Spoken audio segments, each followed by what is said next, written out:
Well, look at this. We are back, and I think it's pretty accurate to say better than ever. Hello? Hello over there, and hello. A 3-camera shoot on this professional podcast. We like to call it Come On You Reds, the official Toronto FC podcast. I am Gareth Wheeler, alongside my main man. Happy belated Father's Day for the first time, Mr. Terry Dunfield. Oh, thank you. My debut, first Father's Day.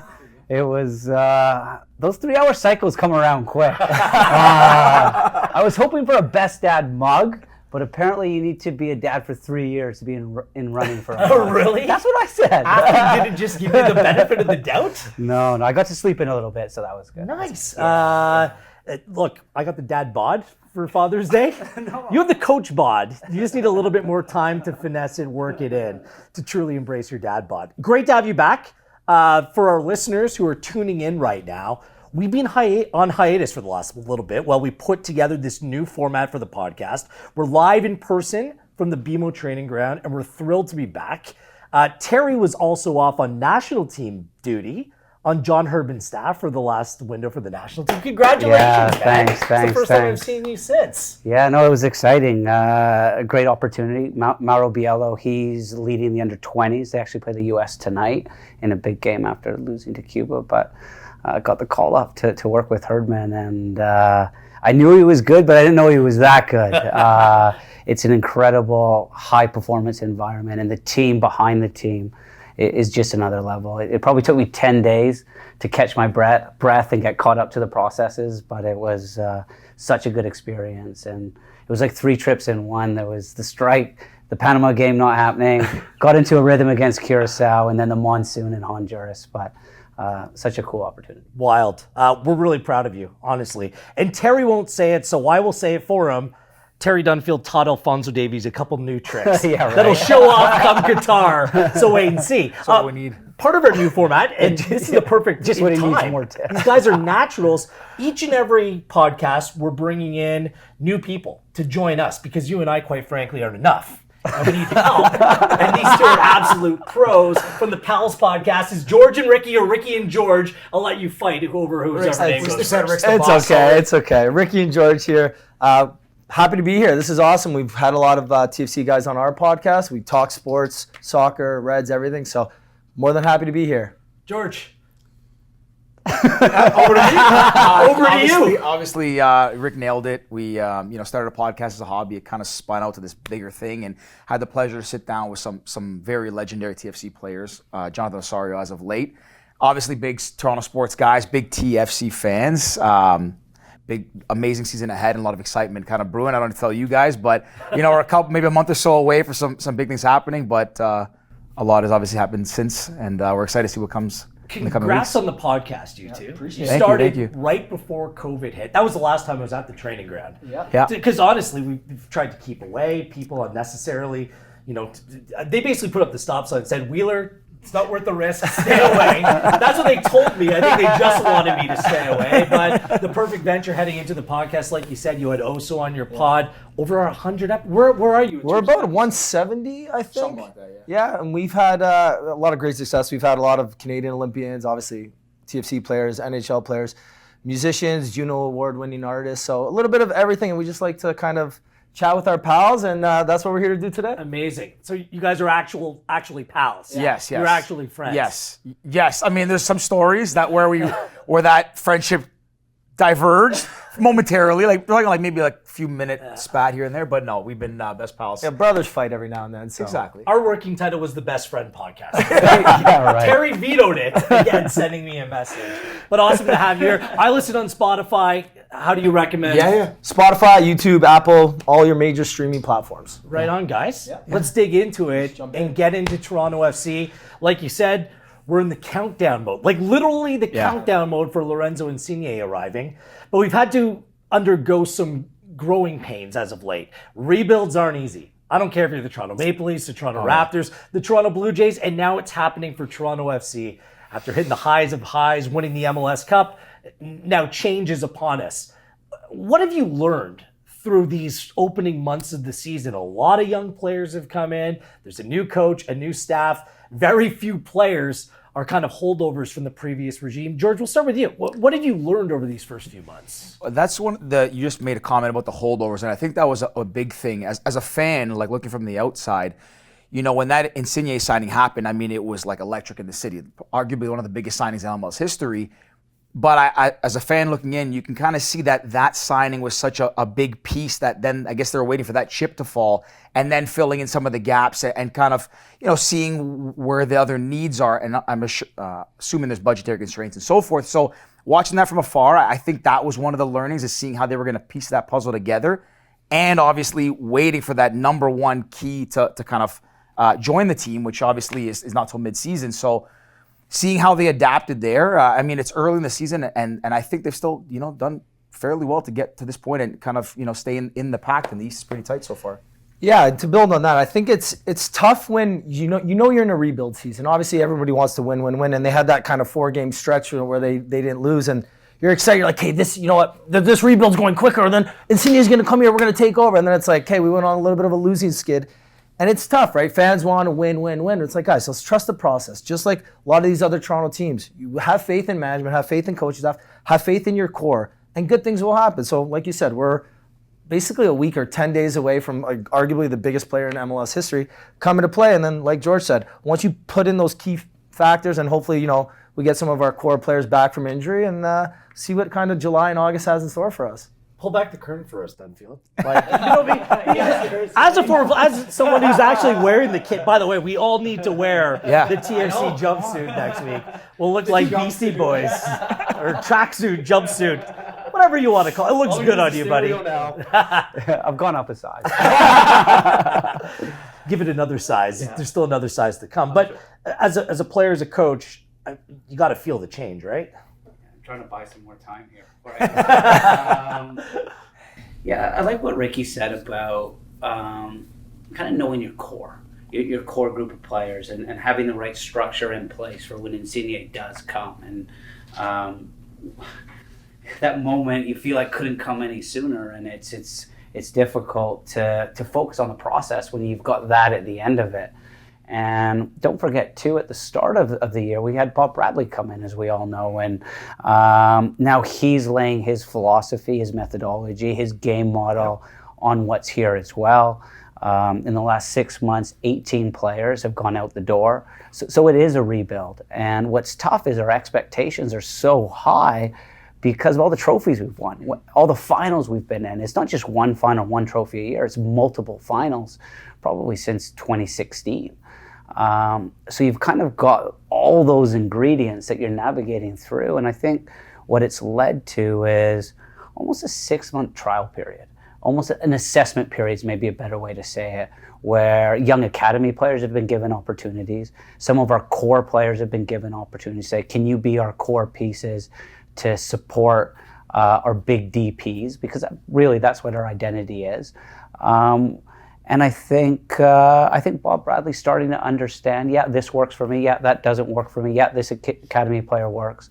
And I think Insigne coming in will really jumpstart everything. And if we're brutally honest, the expectations here are the playoffs. And I wouldn't be surprised if there's another 3-4 moves made in the summer to support Insigne coming in. So it's exciting times. And what's important here is, as everybody knows, is that we're relevant in this sports marketplace in Toronto. And for us to be relevant, stadium's got to be full, and we've got to be competing for trophies. And I think these next 4 games coming up, or 3 games until Insigne comes, gives us the opportunity to build a little bit of momentum and go, okay, this is going to be our identity. These are going to be our guys. These are going to be our core players. These are going to be the academy players we rely on for the rest of 2022. Expectations are a good thing, by the way. Yeah. I don't think they're a bad thing at all. Let me challenge you here one second. So expectations, though, through a rebuild can be difficult because we expect the team to win games. We're not used to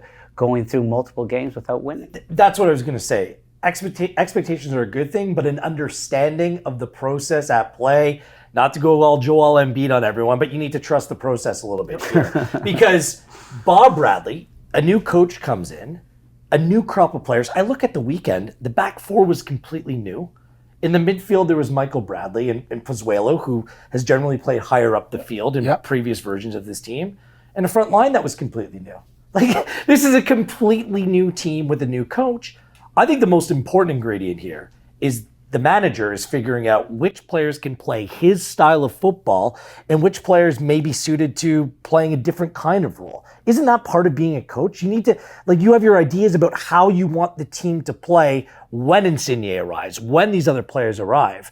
You kind of almost have to, learn as the process is playing out. Like, or should he be a little bit more pragmatic and start playing to the strengths of some of the players? It's an age-old argument, Terry, and I'm kind of the mindset here. You got to keep the big picture in mind here and kind of build towards where you're going to end up and not necessarily where you're at today. I think that's the dilemma. And in a league with a salary cap, players tied up with contracts, 2 transfer windows, it's difficult to completely change everything in one go. Too, right? It changes the game completely. I wouldn't say we've been Atlanta, but it's been tough with some injuries and some unexpected suspensions.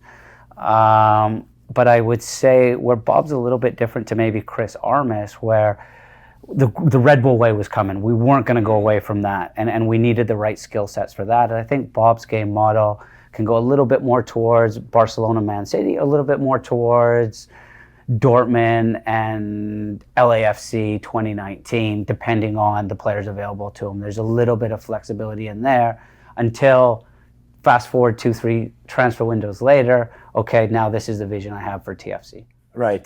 Does that make sense? I do, but he still has his identity that he wants to. But it's not as rigid as the one that was being applied last year. What I'm excited about is part of that game model is high pressing, high energy. You're seeing young players have the opportunity to do that as well. I think overall that's kind of the modern platform, the way that the game's being played today. I'm with you because Oso has been out of the team, Mavinga out of the team. These are some players with some real experience. Like, I don't care what sport it is. You bring in young players, Ricky, and sometimes they can have all the talent in the world and bright futures ahead of them. If they're not properly surrounded, mentored, right? It hurts, right? It can hurt the development of the young players, right? So you have a guy like Oso, who's arguably one of like the greatest TFC players in history. He's been around for 7-8 years now. A decade, 10 years. There you go. Thank you. So he's been around made his debut replacing Terry Dunfield. Every opportunity. I always drop that card. You should be dropping that card. I'm dropping that card for you. Yeah, you know what I mean? He's a great player and arguably been one of the best players on the team this year. And, him going down, that hurts.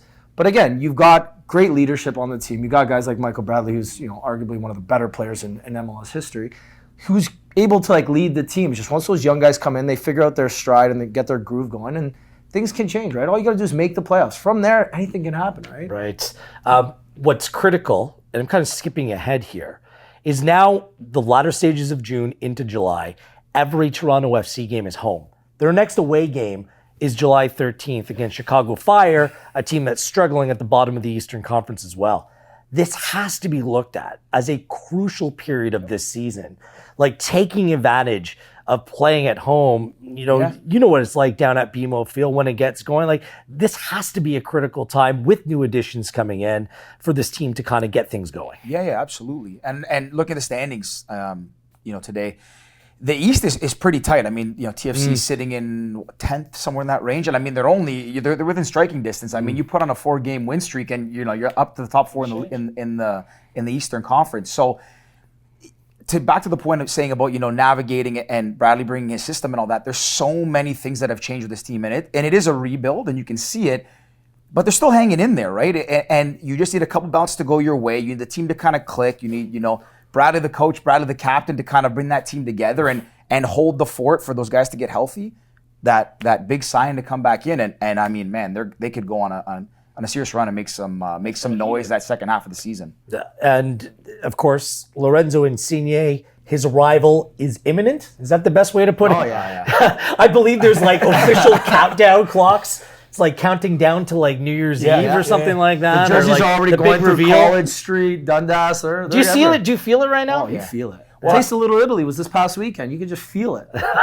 you know they're going crazy already. I mean, look, Taste of Italy. I'm a Greek. The Greeks are out of the World Cup. the Italians, I guess, are not in the World Cup. So I think those big communities are backing TFC and Canada. That. So I think Insigne coming here is kind of a consolation prize for those communities, and I think they're excited to see it. I think they're itching to get him on the field. I think there's two different types of people that are kind of looking forward to this Insigne arrival. People that have watched Napoli, have watched the Italian national team, watched them win the last Euros.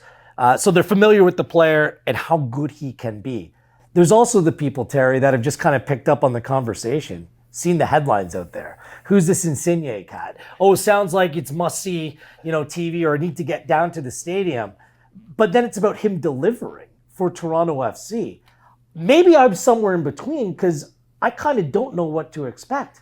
Like, there was anticipation when Sebastian Giovinco came and he hit the ground running and he was even better than any of us could have imagined. How do you envision Insigne arriving in MLS and how he will look when he's wearing Toronto FC red? Good question. I don't know the answer to that. I don't know the answer to that Please question. give us your prediction so we can all... Yeah, no pressure. I think in a perfect world, it's like Bob Bradley coming in. You've got someone that'll come in and really set the standards and go, okay, the bar's here, and everyone else within the organization, within that playing staff will lift their game to get there. And I think Insigne is a little bit special, and you can't always say this about players in that he's a maverick. I don't think there's a system that will work for him. I think you've got to give him that freedom that Giovinco had to go out and play, go out and affect the game, and you know what, we'll move around you. And I think what's interesting in these next 3-4 games is you've got a little bit of time to find what will probably work best for Insigne. I think that's where my head will go. And knowing you've got an absolute maverick coming in to give him basically the best structure to succeed. Yep. What is the Pals podcast? What do you project? I need the Pals podcast projection. I got a hot take on this one. Okay. So, a couple different things. One, I think, time, Ricky. Let's go. One thing I think is big is the fans. Like a lot of people know this name, so the fans are going to be coming down to BMO Field in large numbers. Like you can expect BMO Field to be sold out for the rest of the season. Basically, I think that's a no-brainer. Two, I think all the players around them will elevate their game. Obviously, when you have a player of that stature coming in, one, you want to play better. But two, maybe defenses have more of a focus on him that allows other players to kind of move freely. Just in any other sport, the same thing happens. So those two key things, and then the fact that these young players obviously want to impress them, want to play good, want to step up. I think it's kind of that perfect recipe for success, right? That's my hot take, but I'm excited to be there too because you can feel it. Again, you see the count. I think George was mentioning offline the countdown outside BMO Field. I might have made that up, and I might have been so excited seeing some red billboard that I'm like, I think that's about Insigne. I think that's countdown. It was that or a lot of max. One of those things. But either way is a good thing. Yeah. I mean, it's hard to predict anything, but just as a fan and as someone following the team for so long, that's had such great success and clearly was, is clearly in the process of we keep saying rebuild, but is also making that commitment to staying competitive and being that premier team in the league in such a new league relative to major sports in North America is really refreshing. And a guy coming in kind of the prime of his career, you see a lot of these big names come in, maybe in the later years, their mid-30s and a little bit later. I mean, this guy is coming in primed off some really big runs in the Euros and some big seasons. So, the sky's the limit. We saw what Giovinco did. Yeah, he took this city by force. And if Insigne can do, the same, even close to that, I think we'd be happy. But I see the standard being a lot higher. I think he's going to raise it. He's coming off a great season with Napoli. Scored a goal against Barcelona. Did well in the Europa League. This is the first time that he's left Napoli, though. This is a completely new adventure. Not just a new league and a new city. He's been in an environment that he's been comfortable with for so long. Something to remember, having covered this team as long as I have, the first year of Sebastian Giovinco and Josie Altidore and Michael Bradley here, success just didn't come like that. Their first playoff game, they lost 3-0 at Montreal. It was a difficult one, and difficult questions were asked. And that's why I kind of think this entire transition, forget the word rebuild, George, we'll go with transition. There's a 3-part process here. There's Bob Bradley's arrival, gets his hands into it, starts molding the team that he wants. Then Insigne arrives. This is going to be phase 2. You see what he looks like in the team and what you need to do to bring out the best version of Lorenzo. Then there's going to be part 3, which will probably start at the beginning of next season, when you're able, with a little bit more flexibility, to add and start building the team around him. Is that kind of the way that you look at things? My 3-step process? That's kind of what you do. You have a 3-step process. You're really looking trying to pull that prediction out, eh? You're throwing it in the bin like a weight loss program, just like that. You're just done. No, I'm done with that. On the pints and pound cake. No, I don't think we've got time for that. Yeah. And I think it's the first time he's had something new. I think there'll be a novelty to it. I'm looking over at BMO Field behind you there.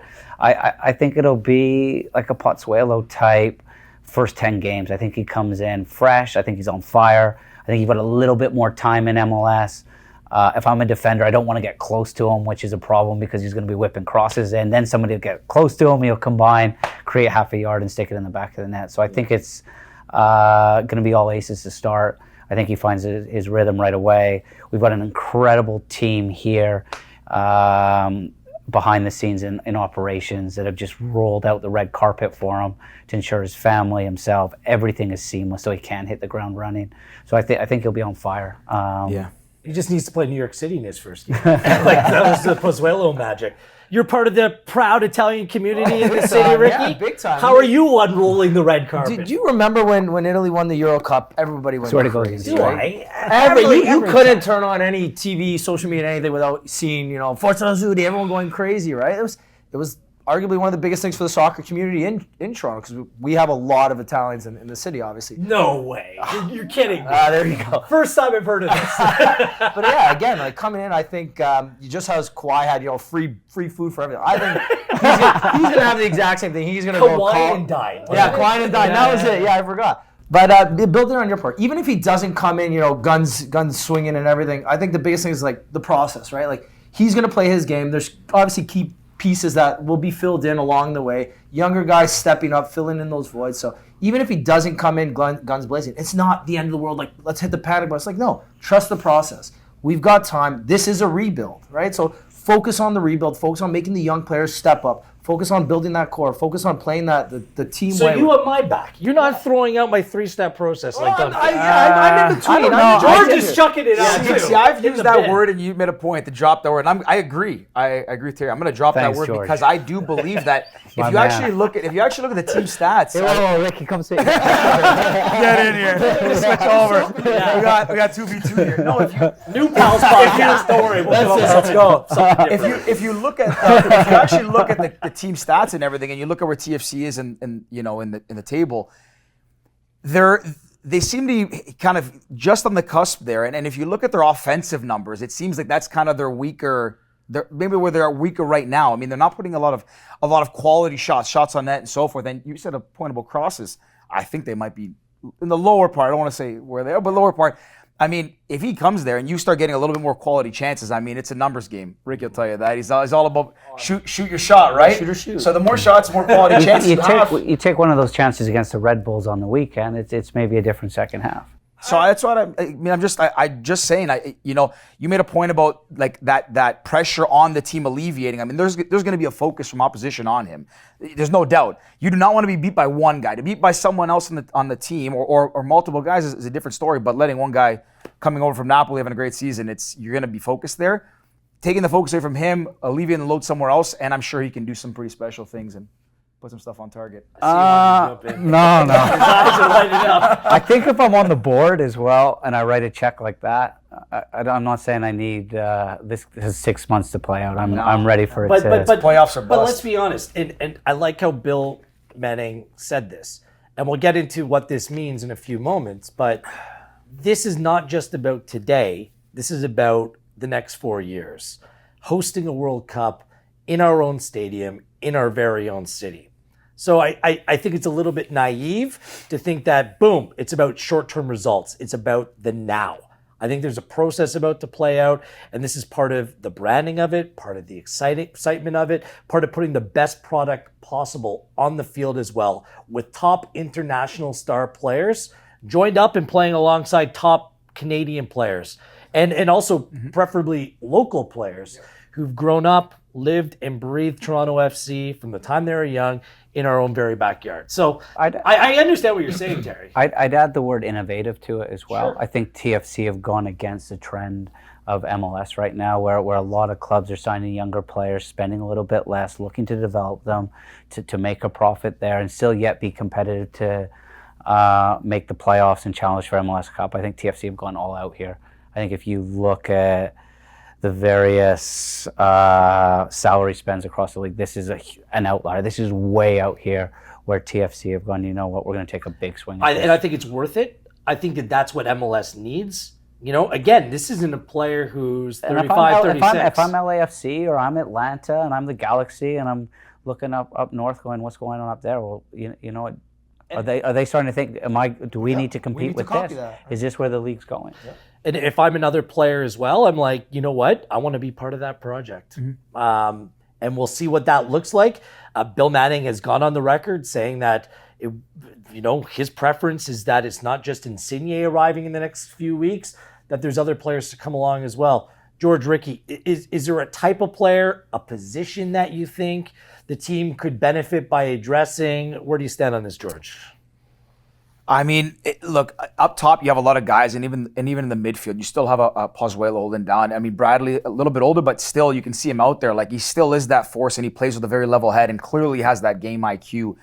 I mean, I would say something in the backfield, somebody, if we're going to bring in a signing there. I do want to say, to your point, again, even though I'm very bullish on the season, I do think, to your point as well, Bill Manning is clearly an MLSC, and the organization is something very, very smart with this move. And as much as it does appear that they're going for it this year, it clearly is a process to build for that 4 years leading up to, to Canada and everything like that. And so, seeing a couple finals runs in the past few years would be nice to see another one. But I do think it's a process. And if they can kind of bolster that back line and help out Bono and the guys in the back there. Ricky, just want to see more Italian national team. I don't mind. You know what, if I can recommend? A lot of Italian people in Toronto. Let's bring a Greek defender over. The Greeks won the Euro with the defense. Let's bring one of them Greek over. Greek defenders, Italian attackers. But I agree with you. The back end, maybe a couple small moves. I think we almost rehauled our entire kind of back ends there, right, during the off season. So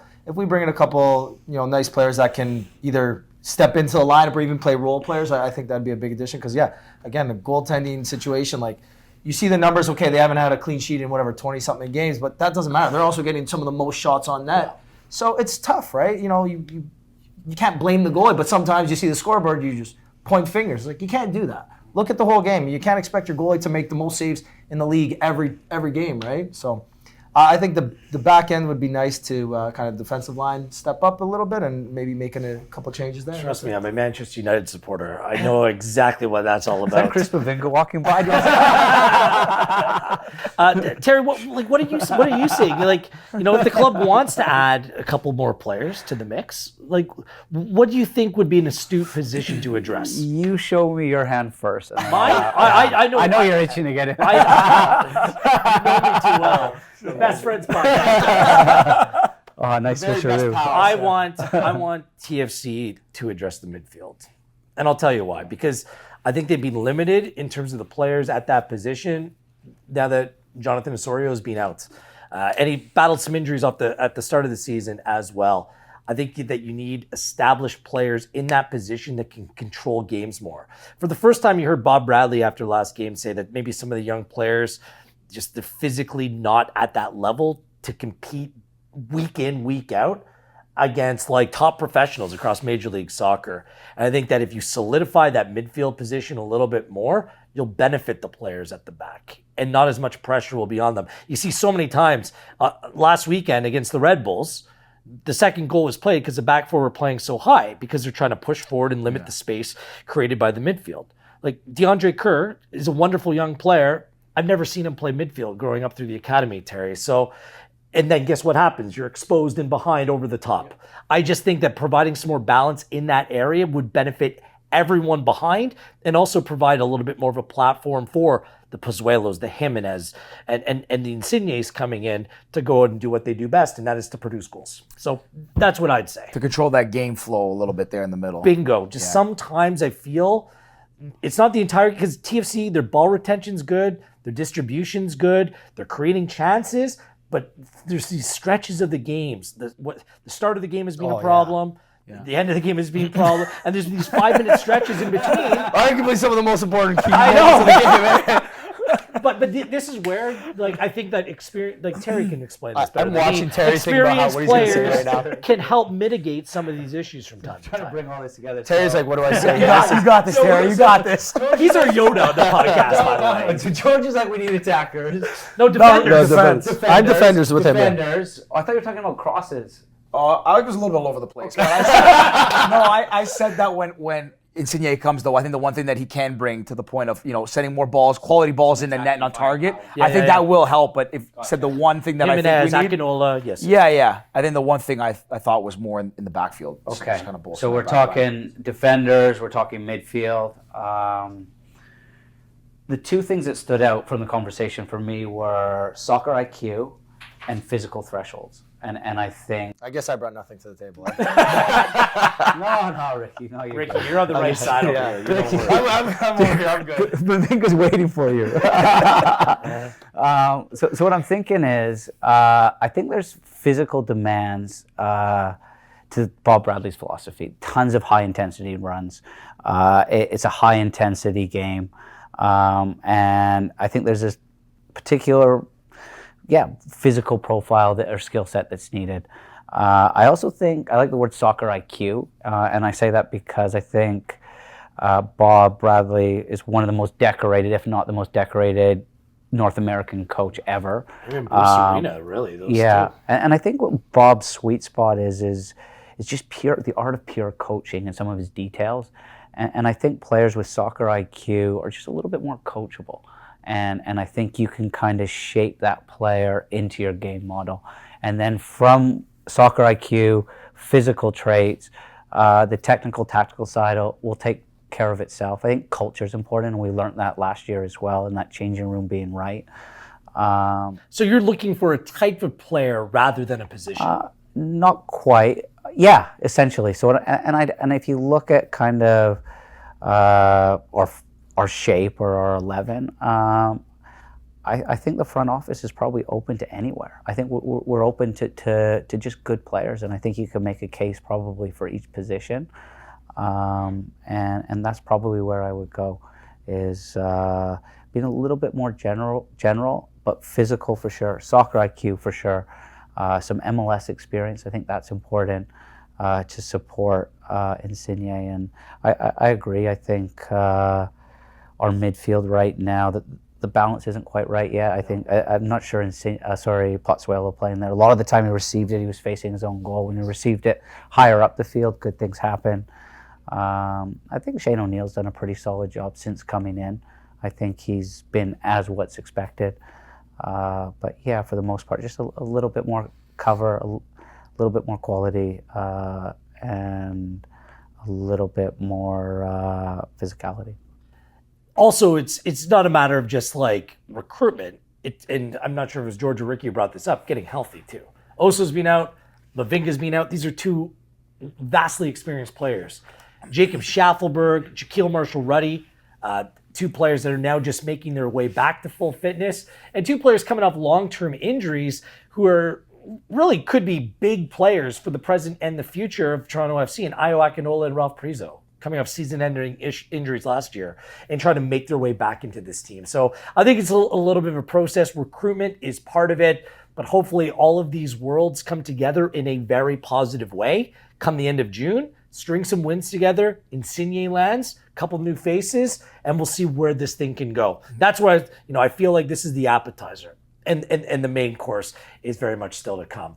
We wanted to spend some time discussing Jonathan Osorio, because he featured in one of your podcasts. He came on twice to the Pals podcast. Two-time guest. Yeah, he's a pal now. He's an official. What do you get? Do you get like a T-shirt for that? A badge? We put your face on the wall, and you get a little pin. That's about it. If that was the case, that is amazing. That's That what is our incentive. academy kids get downstairs. Their faces up on the wall when they make their debut. The game Honestly, they made their do they? debut. Yeah. Our guests sign our wall. We have a wall with a bunch of bricks, so each guest signs the wall. So Nice. also signed it. The way we had him the first time, I think I just like reached out to him. I was like, man, huge fan. We love TFC.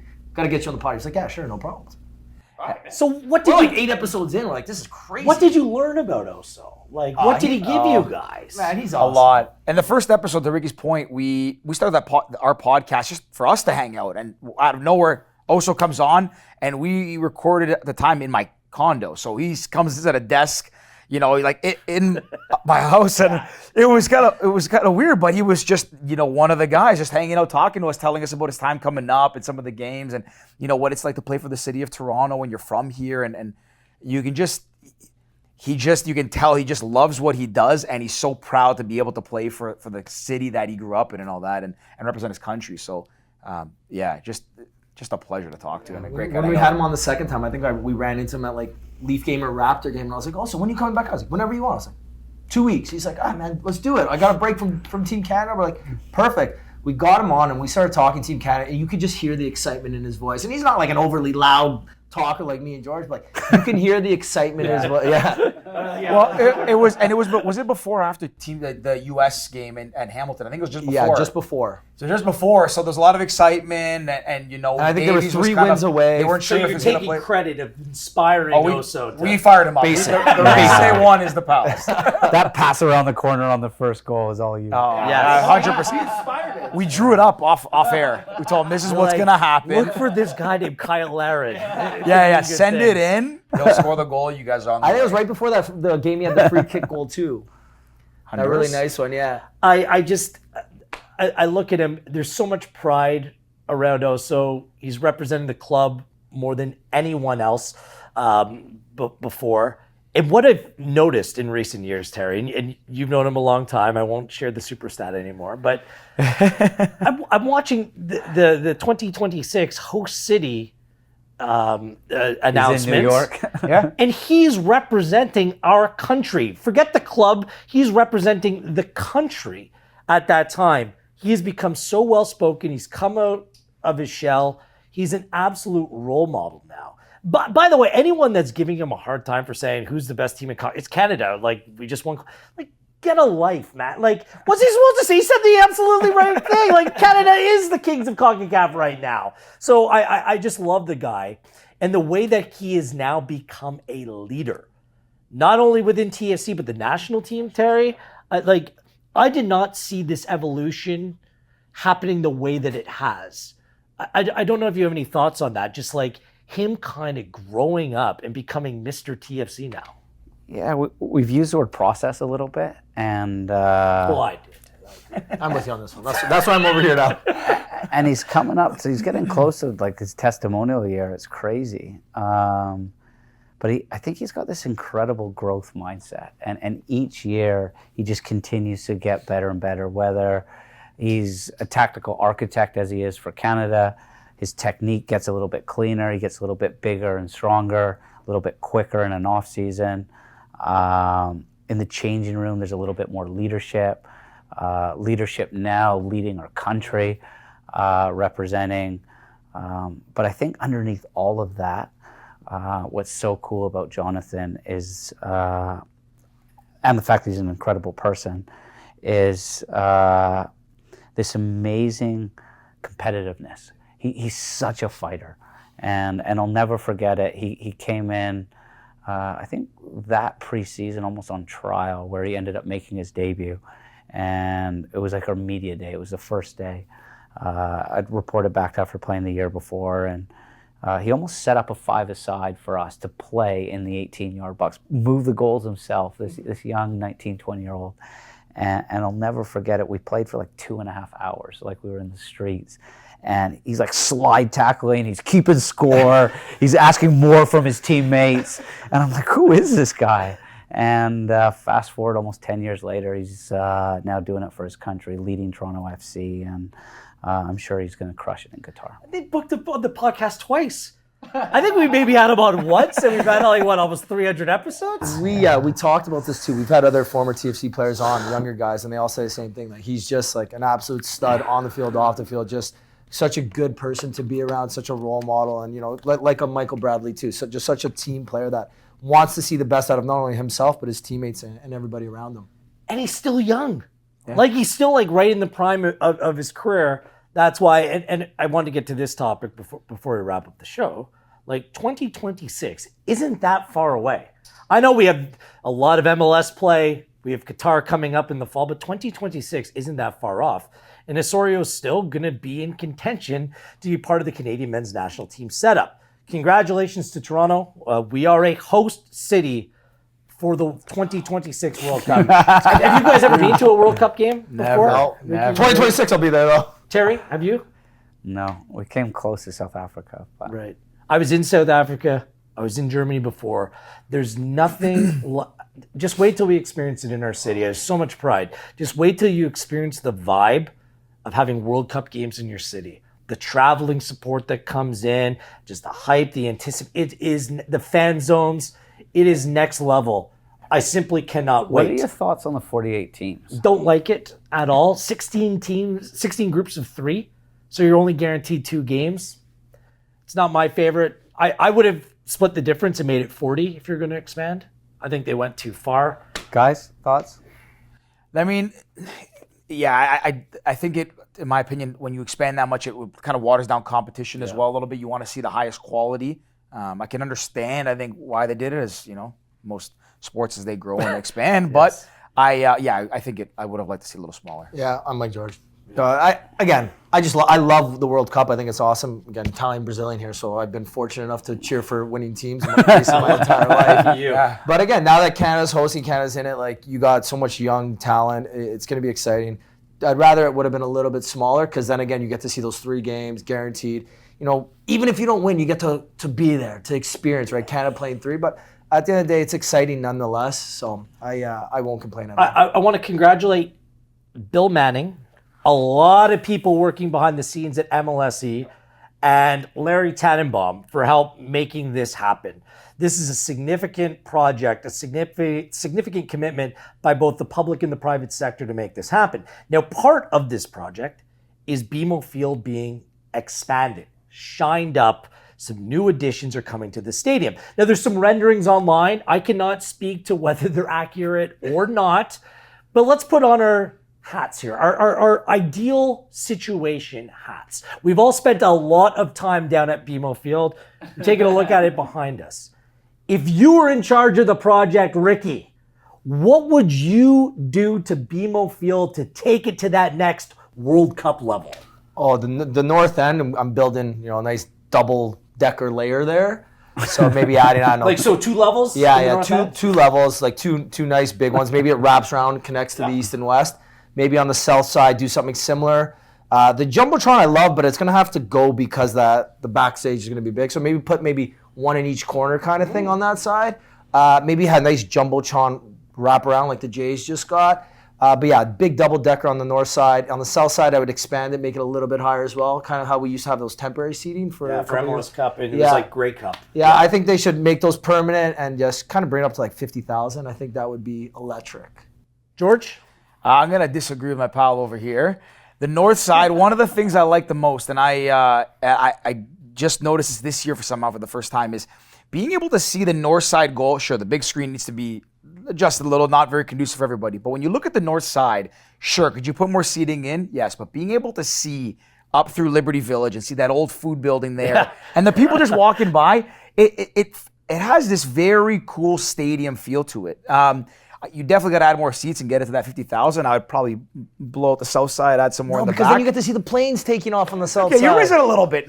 I'm in the middle, and then add some. Me and him switching seats. But I mean, if you look at that, seeing the food building, seeing people standing back there, I think it's tremendous. But regardless of what they do, to be honest, one of my favorite stadiums to be at, because you're there in the summer, being outside, seeing the planes take off, seeing the people, it's incredible, and I can't imagine what it's like with the Dunfield World Cup fans. What's your dream scenario? I like all the stuff that's been said already. Someone else is flipping the bill. You gotta pick a side here. Pick a side. I went with my gut. My gut sort of saying, can we enclose it and really encapsulate everything. But then I do like the old food building. I do like the planes taking off. I like being able to. It's a very politically see correct the answer lake. here, right? Doesn't want to pick a side. And then I'd be concerned if you spend a lot of cash a la BC Place, and you now have this big, huge stadium that's not filling up. Yeah. That can kind of be messy. So I'd probably hedge my bet with something temporary, something that's open, and I like the idea of just building on the 3 stands. Okay. Can you live with that? Final word. What do you like? I thought that was a high five. I'm going completely something different than you guys. I want the entire stadium closed, rounded, and covered. So kind of like Red Bull Arena in New York. I've been to the arena that's where my very head went at similar first. in Salzburg, another Red Bull stadium. It doesn't have to be elaborate or over the top. I think that right now we have a group of supporters who are intelligent, who know the game, who know how to drive an atmosphere. Let's keep that all in. I think when you enclose it, put a roof around it, and then all the bells and whistles that come along with it, I think that's the way you make the stadium look more complete. I get your sight line. Like, look, I was mortified when the second level was put on the east end of the stadium, because looking up from the press or the commentary booth, you would look across the Toronto skyline and see the CN Tower. Now you do not have that sight line anymore. But guess what? Guess where I'm looking? The field. Yeah. The field first. And want we're at that point now. Coliseum type like look where you're at, Camp Nou, and everyone's looking in and it's electric, and That's me. I see what Sorry, you mean. mate. Yeah. Sorry, mate. It's you know what it's going to feel like if we do that? It's going to feel like the Etihad, and you'll lose the idiosyncrasies of BMO Field. But we'll have atmosphere, unlike the Etihad. Well, yeah, it This has TFC it now. actually It's has taken us years to supporters. figure out. Should I do it? He's a former Man City. The pause there. Get your own. Sorry about my bad. This has been a lot of fun, guys. Thank you so much for coming in. By the way, my disappointment, it's not with the Italian community, because the celebration on College Street was amazing. But do you know what I wanted to see? When Canada qualified for the World Cup, I want to see the same scenes on College Street. Like I love what the Portuguese do in Little Portugal and the Italians do in Little. I love all that, but I really want to get to the point where we're doing that for Canada, and hopefully November's a little bit chilly, but that's what I hope. Ricky. I think it'll happen though. I think that especially with this World Cup coming up in Qatar, like I said, like Italian team, unfortunately not making it. The Greek team hasn't done well. I'm not surprised.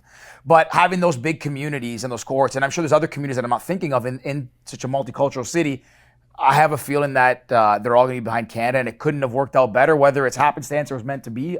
I think the whole Canadian community is going to be behind Canada for this one. I think he nailed it too. One of the best parts about Canada is like how multicultural our country, and especially Toronto as a city, is. I think you're going to see all different, shapes and sizes of people, different colors, different nationalities. Everybody's going to be wearing red, rocking jerseys, like whether it's soccer jerseys, hockey jerseys, baseball, it doesn't matter. Everyone's going to be wearing red, and I think it's going to be a very exciting time for the soccer community in Canada. Ricky, isn't it strange? I was thinking, like, we've never lived anything like this before. It's completely new. So what's cool about it is we're not really sure how this is going to play out. And I agree, everything you said about our culture, demographic. Like, how are we all going to come together? What's that going to look like? And I think that's the best part about it. as long as we come together. And what a team we have. No more being divided. Let's come together. And then on the flip side, like, what an exciting team too to cheer for. It's not like we just barely qualified. No, we we're in there. With so many big moments. Yeah. Like, it's like, I don't want to play Canada. No, I wouldn't either. To be honest, I'm not really that I'm looking forward to biased. playing Belgium either. Very good. The Pals Podcast, where can our listeners follow you on your socials? Yeah, it's the Pals Podcast on all socials. Follow us on Instagram. Go to YouTube, subscribe to the channel, and stay tuned for more exciting content from us. We'll make sure we'll get you guys on our pod soon. Nice. You can book me. You have to go through Terry's agent. To book me. Ricky, George, this has been great. Pleasure, guys. Thank Whether you. we're pals, we're absolutely friends. Best friend. Thank you This for is the doing Best this. Friends podcast, right? The best friend, and you were our first. We appreciate on this it. brand new format. We hope that you enjoyed it. Tell your friends. You can obviously subscribe like you do, or you can watch this on YouTube as well as we continue to push this forward. Terry, great to see you, man. It's been too long. Happy belated Father's Day once again. And thank you all for tuning in. On behalf of everyone at TFC, I am Gareth Wheeler. We'll see you next time. Wheels down on this edition of